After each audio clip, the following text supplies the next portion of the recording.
Y hermanos, esta mañana quiero decirles que vamos a hablar de un tema muy importante que nos compete a todos nosotros. Es una verdad fundamental que la Escritura tiene para nosotros. Y es la siguiente. Resulta, hermanos, que la Biblia asegura que somos más que vencedores en Cristo Jesús, quien nos amó. Amén. ¿Quiénes creen esta verdad? Somos más que vencedores en Cristo Jesús. Ahora vamos, hermanos, a analizar esta verdad y vamos a ver qué es lo que las Sagradas Escrituras nos dicen sobre esto. Si será cierto o solamente es un eslogan de alguna iglesia o es una verdad escritural. Así que nuestra tarea en esta mañana va a ser descubrir por qué la palabra dice esto, que somos más que vencedores.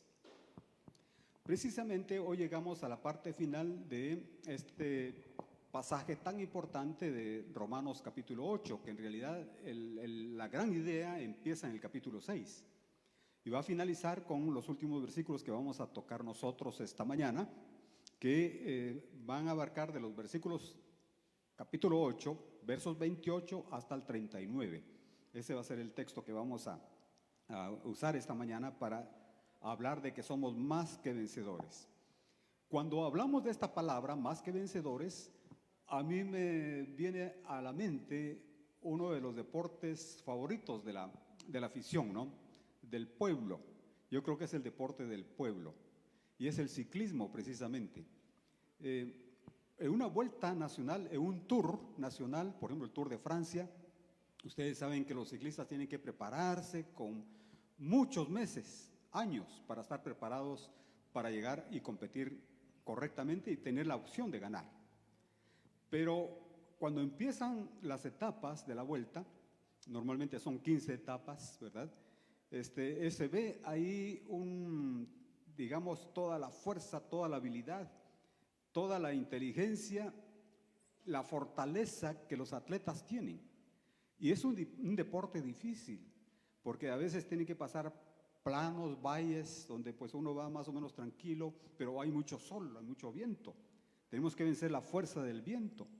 También aparecen motoristas, aparecen chuchos, aparecen vacas, de todo tipo, ¿no? Y el pobre ciclista tiene que ir esquivando esos problemas. Pero llegan momentos en que la competencia empieza a ascender la montaña. Y si la montaña es muy alta, muy larga, el cuerpo es exigido a lo máximo. Hay momentos en que los músculos se acalambran, ya no aguantan, después de 3 horas de estar pedaleando, ¿no? Y subido en ese caballito de metal. Pero después de todas las etapas va a llegar el momento bárbaro, es la final de la competencia, de un tour. Toda la gente está en la meta, tratando de tener un buen lugar para presenciar el último esfuerzo de estos atletas.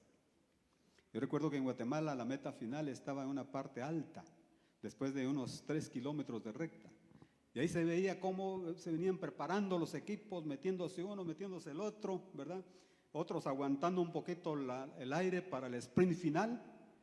Y en la subida, ahí soltaban todo lo que tenían. Ahí dejaban todo, ¿verdad? Echaban todo el esfuerzo con tal de que uno pasara primero. Y ese iba a ser el triunfador. Claro, la televisión, la radio, la prensa, todos tomando fotos y la gente se emocionaba porque un atleta iba a ser el vencedor. Y amados hermanos, esa es precisamente nuestra realidad. Estamos en un tour en este mundo. Estamos corriendo, estamos dando todo. Pero lo más importante es que tenemos un gran entrenador con nosotros, que va a la par en cada batalla. En cada etapa de esta vuelta ciclística que es nuestra vida, vemos que el Señor está con nosotros. Y eso es lo que nos explica Romanos capítulo 8, versículos 28 en adelante. Yo voy a tratar de ir pasando por cada uno de estos versículos. Juntos vamos a estudiarlos de tal manera, hermanos, que podamos retener en nuestros corazones estas preciosas verdades. Para poder entender mejor este pasaje voy a dividirlo en 2 grandes partes. La primera habla de un tema que se entonó en una de las alabanzas esta mañana, que es la seguridad del cristiano. Tenemos la certeza, la seguridad que vamos a ser más que vencedores. Es una promesa, hermanos, está escrito, ¿no?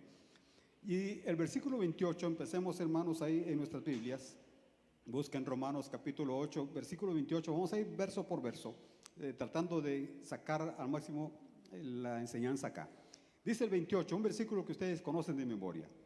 Y sabemos que a los que aman a Dios, ¿qué dice? Todas las cosas le ayudan a bien. Esto es, a los que conforme a su propósito son llamados. Qué precioso, hermanos. Lo que está diciendo este versículo, para empezar, hermanos, en los primeros 3 versículos, es que todas las cosas ayudan a bien a los que aman al Señor. Aquí Pablo está haciendo esta mención, ¿verdad?, de que los que aman a Dios pueden ver que todas las cosas nos van a ayudar a bien. Podemos ver, hermanos, que Dios de una manera providencial está ordenando, organizando todas las cosas de nuestras vidas para nuestro bien, aunque aparentemente pudieran ser malas, ¿verdad? Si damos una mirada, hermanos, hacia atrás a nuestra vida, a nuestra propia experiencia, podemos ver que cosas que sucedieron en el pasado, que parecían ser terribles, ¿verdad?, que nos iban a destrozar, nos iban a dejar tirados en el camino, se convirtieron en grandes bendiciones, ¿o no es así?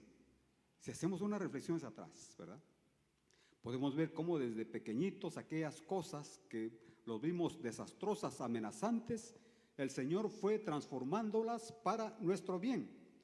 Lo que pasa, hermanos, es que había una mano conductora, una mano guiadora, y esto se llama la providencia divina. Quizá no hubo milagros espectaculares en nuestras vidas en el pasado, quizá no hubo señales increíbles, pero al analizarla vemos que una serie de situaciones, de circunstancias se fueron concatenando, uniendo, formando, de tal manera que se convirtieron en grandes bendiciones para ustedes y para mí, ¿verdad? Podemos hacer ese análisis y es bueno hacer el análisis constantemente. Ahora, el apóstol Pablo subraya una cosa muy importante. Vean el versículo 28 otra vez. Y sabemos que a los que aman a Dios, todas las cosas les ayudan a bien. Ojo con esto, es para aquellos que aman a Dios. ¿Qué significa eso de amar, hermanos, al Señor? Bueno, es reconocer con todo nuestro ser que Dios es un Padre sabio, pero es un Padre amante, cariñoso, tierno, que no nos suelta, que está a nuestro lado constantemente. Es un Padre en quien podemos confiar totalmente para nuestra vida. Es como que imaginémonos que alguien de nosotros tiene un dolor tremendo, ¿no?, en el estómago y no duerme y no puede trabajar por ese dolor. Pero de repente alguien le dice, mire, en San Jacinto hay un médico, pero eminente, él lo va a sanar. Así que quebramos los cochinitos ahí, las alcancías, juntamos porque el médico cobra muy caro, porque es inminente. Y hacemos la cita. Y nos vamos, pues, venimos aquí a San Jacinto a buscar al eminente médico. Entramos con él y ya nos coloca en la camilla muy diligentemente, nos habla con mucha amabilidad, ya se pone su estetoscopio, empieza a tocar, palpar. Cuando pasan esos dedos del médico sentimos que son una mano sanadora. Y algunas personas van a la consulta y no toman la medicina y salen sanados, ¿verdad?, por esa fe que tienen en el médico, ¿no? Entonces ese médico eminente empieza a hacer su diagnóstico, ¿verdad?, y luego ya saca el pronóstico y luego da la prescripción y nos dice, mire, tiene tales y tales problemas en su estómago, pero si se toma esta medicina es un poquito fea, amarga, ¿verdad?, pero si toma este jarabito y hace esta dieta y toma estas otras pastillitas, usted va a sanar. Ya regresamos, salimos de la clínica del médico y vamos emocionados porque el médico eminente nos trató, ¿verdad? Y llegamos a la casa y tomamos la primera dosis. Efectivamente aquel jarabe era horrible, ¿verdad?, pero con gusto nos lo tragamos porque era para nuestra salud. Y poco a poco, día tras día, En esa primera semana vemos que efectivamente el dolor se va quitando hasta que desaparece, ¿verdad? Tuvimos, hermanos, fe en el médico, en su inminencia. Confiamos completamente nuestra vida a él. Y con gusto estuvimos tomando ese jarabe feo, ¿verdad? Y esas pastillitas. Estábamos con el reloj a la mano ahí, ya me faltan 10 minutos para mi jarabe. Y en la noche también, y 3 veces al día. Así, hermanos, sucede con nuestro Padre. Si nosotros confiamos en Él, si confiamos que es un Padre sabio, amante, leal, que nos ama, que nos cuida, que su mano protectora va en todo nuestro quehacer de la vida, entonces podemos descansar que todas las cosas nos ayudan a bien, ¿verdad? A bien. Esto es a los que conforme a su propósito somos llamados. Por eso, hermanos, para empezar, ya nos está hablando que somos más que vencedores por medio de aquel que nos amó y se entregó por nosotros. Pero sigue, hermanos, este pasaje precioso diciendo a los versículos 29 lo siguiente: porque a los que antes conoció, también los predestinó para que fuesen hechos conformes a la imagen de su Hijo, para que Él sea el primogénito entre muchos hermanos. Y a los que predestinó, a estos también llamó, y a los que llamó, a estos también justificó, y a los que justificó, a estos también glorificó. Ahora, quiero que noten, hermanos, que este es uno de los pasajes más profundos de la Escritura, por las grandes doctrinas que aquí él menciona, ¿verdad? Nos conoció antes de la fundación del mundo. Ese es todo un mensaje, hermanos, para darlo. Nos predestinó. ¿Qué significa esa gran palabra teológica? Significa muchísimas cosas. Pero no solamente nos predestinó, sino que dice ahí, nos llamó. Es decir, el llamamiento divino que Él nos hizo una vez, ¿verdad? Y no solo nos llamó, sino que nos santificó, dice el versículo ahí, 30, ¿no? Nos santificó. Pero, hermanos, para colmo de bienes, el Señor nos glorificó. Ya, Él nos ve como glorificados, de tal manera que todos tengamos la imagen de su Hijo, ¿verdad? Para que Él sea el primogénito entre muchos hermanos. Y poco a poco, hermanos, vamos a irnos pareciendo más a Cristo en nuestras actitudes, en nuestro carácter, en nuestro hablar, en nuestro pensar, ¿verdad? En nuestra ética, etcétera. Nos vamos conformando a la imagen de Jesucristo. Pero llegará un momento, hermanos, en que seremos transformados también físicamente, y el parecido con el Señor va a ser impresionante, ¿verdad? Y eso es lo que el Señor está haciendo en cada uno de nosotros. Ahora, notemos, hermanos, en esto, que todo lo hace el Señor. Nosotros prácticamente no hacemos mayor cosa, ¿verdad? Porque noten ahí, hermanos, Él es el que nos conoció, el que nos predestinó, ¿verdad? El que nos llamó, el que nos santificó, el que nos justificó. Pero no solo eso, hermanos, toda la obra de la salvación es el Señor quien lo hace, el Señor Jesucristo. Él dejó su trono de gloria, no fuimos nosotros. Se encarnó aquí en la tierra, tomó forma humana, se hizo uno de nosotros, se hizo carne de nosotros, ¿verdad? Cuando estudiamos el libro de Ruth, precioso, ¿verdad? Yo los animo, cuando lo estudien el otro año en el instituto, ahí se ve exactamente desarrollado la historia de Ruth y Noemí, esto que estoy predicando ahorita, ¿verdad? Cómo Dios convirtió todo aquello malo de Noemí y de Ruth en algo fantástico, maravilloso, ¿verdad?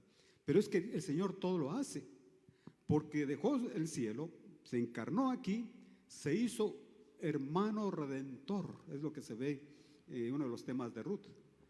Tenía que ser hombre para poder redimirnos. Se hace uno de nosotros, vive una vida santa como nunca antes se ha vivido y se vivirá. Da unas enseñanzas, hermanos, increíbles. No había nadie que hubiera enseñado como él, pero luego va a la cruz y muere por usted, muere por mí. Es sepultado, pero al tercer día resucitó nuestro Señor y se elevó al cielo y allá fue exaltado hasta lo sumo Y luego viene nuestro Señor en la persona del Espíritu Santo. No los dejaré huérfanos, les enviaré a uno semejante a mí. Está hablando, hermanos, de la otra persona de Dios, es el Espíritu Santo, que ahora vive con nosotros. Y noten, hermanos, que en todo esto nosotros no hicimos absolutamente nada. El Señor lo hace todo por nosotros. Lo único que nosotros hicimos fue reaccionar positivamente al llamado que Él nos hizo. En su momento, hermanos, Él nos hizo el llamado, ¿verdad? Y nosotros reaccionamos. Entonces, resumiendo, hermanos, hemos visto que en Cristo somos más que vencedores porque estamos seguros en Él. Y a propósito, entre paréntesis, hermanos, nuestra salvación está segura por lo que dicen esos 3 versículos, ¿verdad? Porque Él lo hizo todo. No es mi obra, no es una obrita que me la pueden robar o que la puedo perder. No, el Señor Jesús lo hizo todo. Él mora en nosotros. La salvación es Cristo en mí. Por lo tanto, hermanos, estamos totalmente seguros y somos más que vencedores. Sabemos que vamos a cruzar aquella meta al final, ¿verdad? En este mundo. La segunda parte es maravillosa. Y la segunda parte va del versículo 31 hasta el 39. Y aquí encontramos el canto de victoria de Romanos 8. Y el canto, la letra dice: somos más que vencedores en aquel que me amó, Cristo Jesús. Somos más que vencedores en Cristo. A través de la historia de los creyentes de la iglesia, siempre se ha considerado este pasaje, ¿verdad?, de Romanos capítulo 8, como uno de los pasajes más maravillosos. Vamos a tratar de verlo, hermanos. Es uno de los pasajes más maravillosos de una epístola maravillosa, como es la epístola de Pablo a los romanos. Y aquí vamos a encontrar, en primer lugar, que nadie puede condenarnos, ¿verdad? Es imposible que alguien se sostenga delante de Dios, ¿verdad?, para acusarnos a nosotros. Y vamos a verlo, versículos 31 al 34. Y yo creo que vale la pena que lo leamos todos para que sintamos ese saborcito. Escuchen, hermanos. Dice, estoy leyendo otro lado. Aquí estamos, 31. ¿Qué pues diremos a esto? Si Dios es por nosotros, ¿quién contra nosotros? El que no escatimó ni a su propio Hijo, sino que lo entregó por todos nosotros, ¿cómo no nos dará también con Él todas las cosas? ¿Quién acusará a los escogidos de Dios? Dios es el que justifica. ¿Quién es el que condenará? Cristo es el que murió, más aún el que también resucitó, el que además está a la diestra de Dios, el que también intercede por nosotros. Ahora, aquí hay cosas, verdades profundas, hermanos. Dice el versículo 32, otra vez, el que no escatimó ni a su propio Hijo, ¿cómo no nos dará con Él todas las cosas? Y esto es revelador, hermanos. El Señor dio todo. Quizá podemos entenderlo un poquito viendo la figura de Abraham. ¿Recuerdan ustedes que Abraham era el hombre de fe, un hombre muy leal? Pero un día el Señor dijo: voy a probar la lealtad de Abraham, mi siervo. Y le dijo a Abraham: quiero que vayas a este monte, ¿verdad?, que lleves a tu hijo Isaac, tu único, porque él era el hijo de la promesa, que lo tuvo cuando tenía 100 años. Vas a tomar al muchacho, tiene ya unos 16 años, y me lo vas a entregar en sacrificio. Ahora, miren qué tremenda, hermano, petición. Vas a llevar la leña para quemar su cuerpo y el cuchillo para degollarlo, ¿verdad? Y Abraham, hermanos, yo como padre me pongo a pensar eso, qué difícil haber sido para Abraham. Esta noche no durmió, pensando lo que Dios le pedía. Pero muy temprano se levantó, preparó sus asnos y a unos criados, ¿verdad?, y despertó a Isaac y caminaron un par de días hasta que llegaron. Ahí el muchacho llevaba la inquietud, le dice: padre, pero ¿dónde está el cordero para el sacrificio? Llevamos la leña, llevamos el cuchillo, todo listo, pero ¿y el cordero? Qué pregunta, hermanos. De plano a Abraham se le hizo un nudo profundo en la garganta. ¿Qué decirle al niño? ¿Verdad? Lo que el Espíritu le puso fue: el Señor proveerá, ¿verdad? Y cuando estaba listo, hermanos, para degollar al muchacho, para matarlo con su cuchillo, el Señor le dice: detente, ya, basta, ¿verdad? He probado y he visto que no rehusaste a tu hijo por mí. Y es la palabra que aparece aquí. Dice: al que no escatimó ni a su propio hijo. Dios sí lo hizo, hermanos. Isaac no murió en aquella ocasión, pero Jesús sí vino a morir por nosotros. Entonces, al que no escatimó entregarnos a su propio hijo, ¿cómo no nos dará con él todas las cosas? Miren qué certeza la que tenemos en él. Qué maravilloso, hermanos. Así es el Señor. Él lo entregó todo. ¿Cómo no va a proveer Él para nuestras necesidades? Es la cuestión aquí, ¿no? ¿Qué pues diremos a esto? Dice el 31. Si Dios por nosotros, ¿quién contra nosotros? Es decir, en Dios tenemos todo, hermanos. Tenemos la victoria. Somos vencedores en cada circunstancia que la vida nos da. Y dice el 33, ¿quién acusará a los escogidos? El 34, ¿quién es el que condenará? ¿Verdad? Y la respuesta es ninguno, porque Cristo es nuestro defensor allí, ante cualquier acusación que podamos recibir de otras personas. ¿Por qué razón, hermanos? Porque vean qué precioso lo presenta aquí en estos versículos. Dice: ¿quién acusará a los escogidos de Dios? Dios es el que justifica. ¿Quién es el que condenará? Y noten otra vez, Cristo es el que murió, más aún el que resucitó, el que además está a la diestra de Dios, el que también intercede por nosotros. Y aquí la palabra interceder no es solamente orar, sino es la figura de un abogado defensor, un fiscal defensor, ¿verdad? Que se para a la par nuestra, y cuando el enemigo va delante del Señor y nos acusa, tenemos un abogado que dice: no lo podemos condenar, porque ya fue justificado por mi muerte y por mi sangre. Así que él o ella son justos, no se les puede acusar.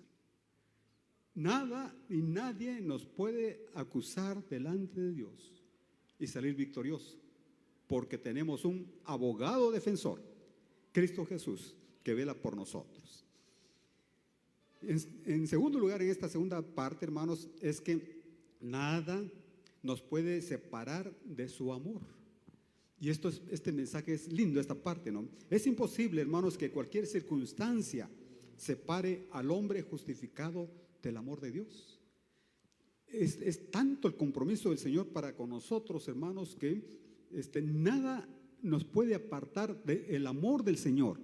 En este momento, hermanos, el Señor lo está amando, la está amando, a pesar de lo que usted piense, de lo que haya hecho en la mañana, del gran problemón que tuvo, o de la crítica, etcétera, la rebeldía, de todo lo que nos pasa, hermanos. El Señor dice que nos ama profundamente.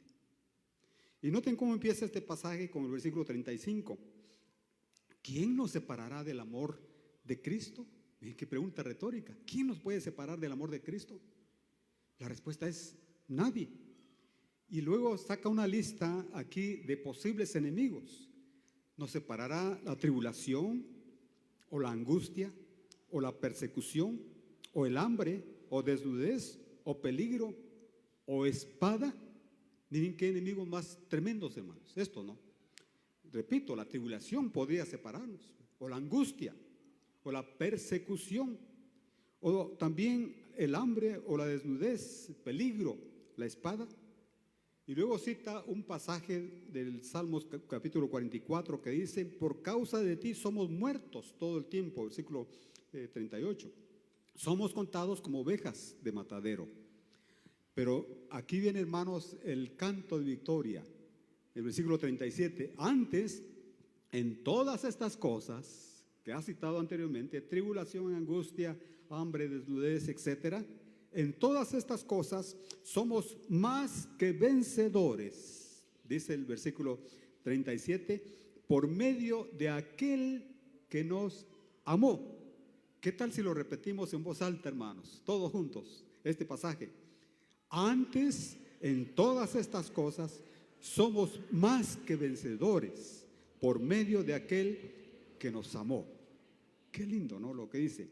Y 38, por lo cual estoy seguro de que ni la muerte ni la vida, ni ángeles, ni principados, ni potestades, ni lo presente, ni lo porvenir, ni lo alto, ni lo profundo, ni ninguna otra cosa creada nos podrá separar del amor de Dios, que es en Cristo Jesús, Señor nuestro. Ahora, el pensamiento, hermanos, de Pablo en el versículo 35, ¿quién nos separará del amor de Dios?, hace que en su mente y en su pluma el apóstol brinque y desarrolle lo que acabamos de leer, que es un canto sublime al amor de Dios. Es una de las canciones más preciosas que se han escrito sobre el amor del Señor. Sería bonito cantarlo en un día. Tal vez los jóvenes de aquí hacen una canción de todo el versículo 37, 38 y 39. Qué lindo sería, ¿no? Aquí lo que está hablando Pablo, hermanos, es que todas estas cosas, toda esa gran lista, son 10 cosas, ¿verdad? Ni la tribulación, ni la angustia, ni el hambre, ni la persecución, nada nos separará del amor de Dios. Lo que está diciendo Pablo es, aunque el mundo se desmorone a nuestros pies, y eso decimos a veces cuando estamos en un conflicto terrible, aunque nos esté pasando lo peor, lo inimaginable, podemos nosotros tener la certeza de que eso no nos separará del amor de Dios y que el Señor está con nosotros en esa circunstancia, sosteniéndonos, guiándonos, ordenando todo eso para nuestro bien. Cuando estamos en el conflicto no lo entendemos, hermanos, ¿verdad? Por ejemplo, si es la muerte de un pariente, no lo entendemos, como que quedamos flotando, ¿verdad? Si es la separación matrimonial, por ejemplo, es uno de los golpes más fuertes que uno pueda recibir. No se queda, hermanos, ahí en el aire, ¿verdad? No toca tierra. Y empieza uno a negar todo eso, a no creerlo. Pero a pesar de esas cosas, hermanos, podemos tener la certeza de lo que la palabra dice, que Él está a nuestro lado, amándonos, ¿verdad? Nada nos separará del amor del Señor, ¿verdad? Ningún sufrimiento. Y el versículo 36, ¿verdad?, que cita el Salmo 44, 22, lo que nos está hablando es la perplejidad con que el pueblo de Israel escribe esto. Y dice, Señor, pero ¿cómo? ¿Cómo es que a nosotros, tu pueblo escogido, nos está pasando esto? Pero el Señor, hermanos, ya lo había advertido, ¿no?, el Señor Jesucristo. Y nos está diciendo el Señor que el peligro va a ser nuestro compañero, constantemente, ¿verdad?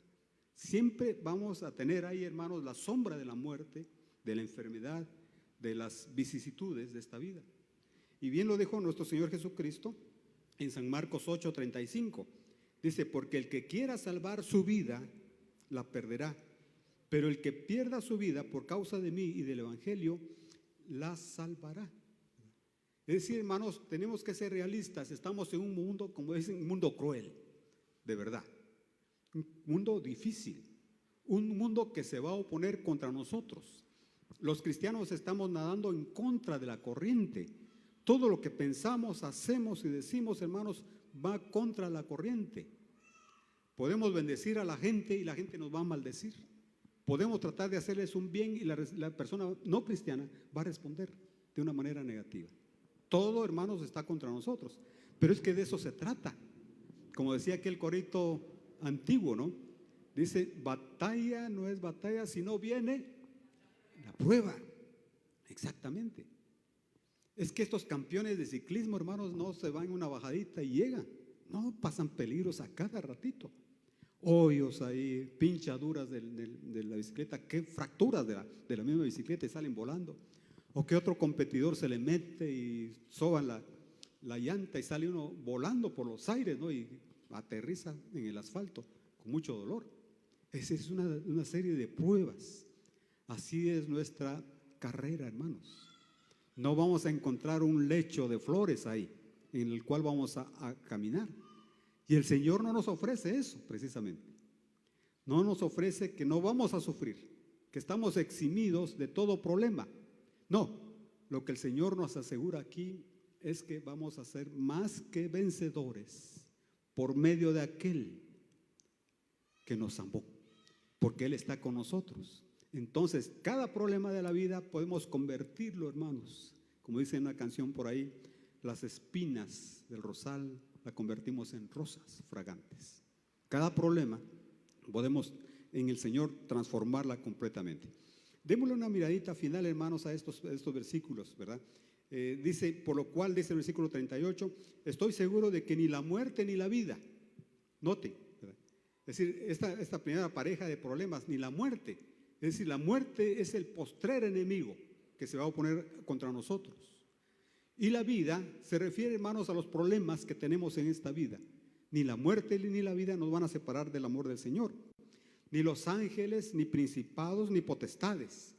Es decir, ángeles buenos y ángeles malos. La NBI dice, ni ángeles ni demonios. No tienen la potestad para dañarnos. Podrían acusarnos ante el juez de toda la tierra. Pero van a perder, porque ese juez, hermanos, es nuestro abogado defensor. No van a pasar, no va a prosperar esa acusación. Sigamos ahí en la lista, hermanos. Ni lo presente ni lo porvenir. Es decir, ahí está hablando, hermanos, del factor de la dimensión tiempo.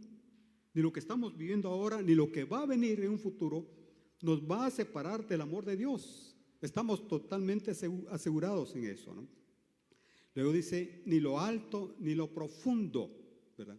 Aquí posiblemente está hablando de una dimensión cósmica, ¿verdad?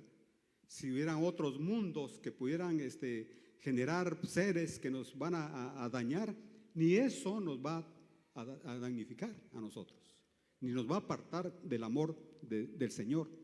Y termina la lista diciendo, ni ninguna otra cosa creada nos podrá separar del amor de Dios, que es en Cristo Jesús, Señor nuestro.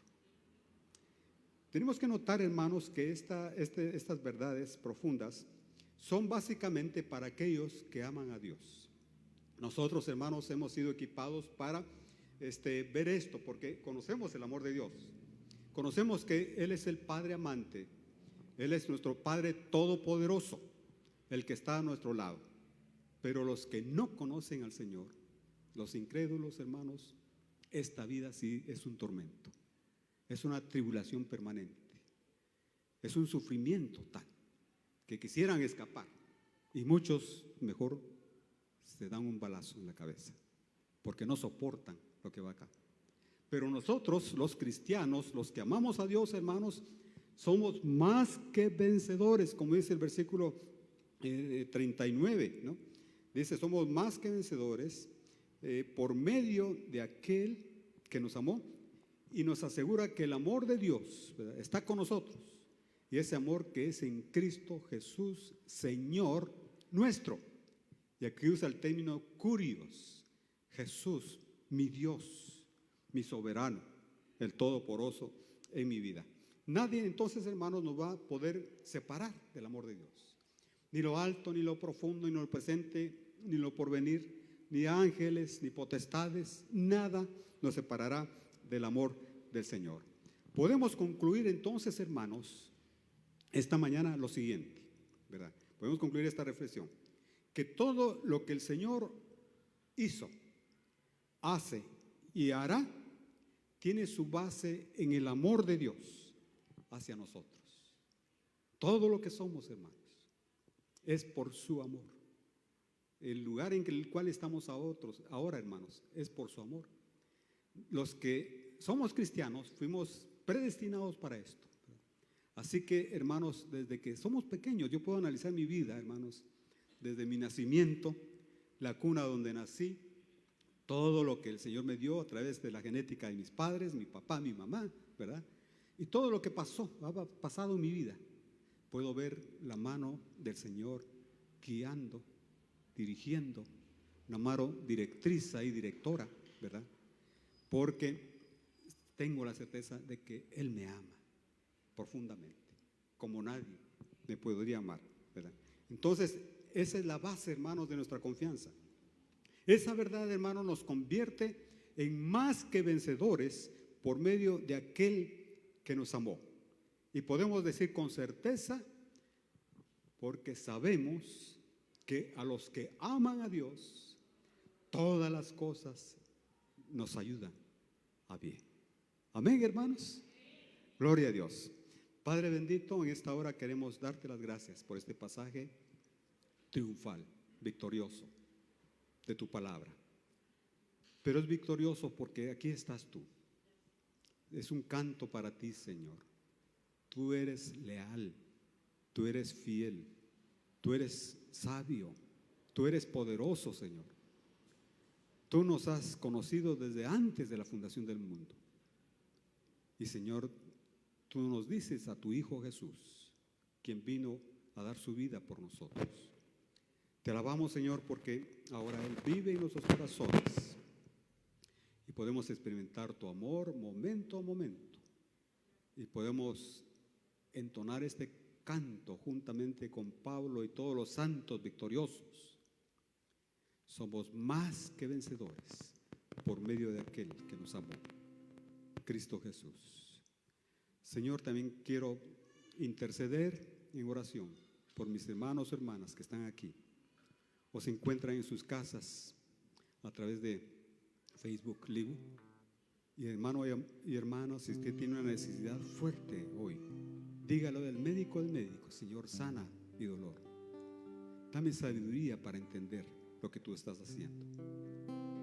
Permíteme superar esto pronto y victorioso. Permíteme comprender, Señor, con confianza, que todas las cosas me ayudarán a bien. En el nombre de Jesús.